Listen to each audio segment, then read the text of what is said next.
নীতির প্রশ্নে কখনো আপোষ করেননি, দেশের স্বাধীনতা সার্বভৌমত্বের প্রশ্নে কখনো আপোষ করেননি এবং যিনি তার সমস্ত জীবনই গণতন্ত্রের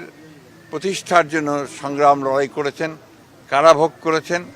এবং শেষ দিন পর্যন্ত তিনি অসুস্থ ছিলেন কিন্তু কখনো আপনার এই দেশ ছেড়ে চলে যাননি। এই যে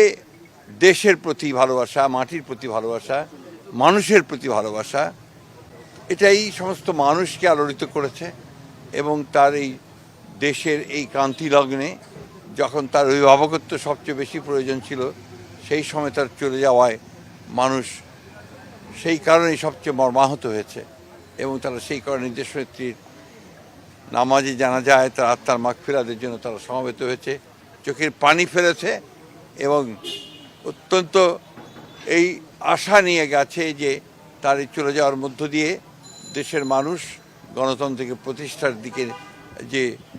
কর্তব্য পালন করা সেই কর্তব্য তারা পালন করবে।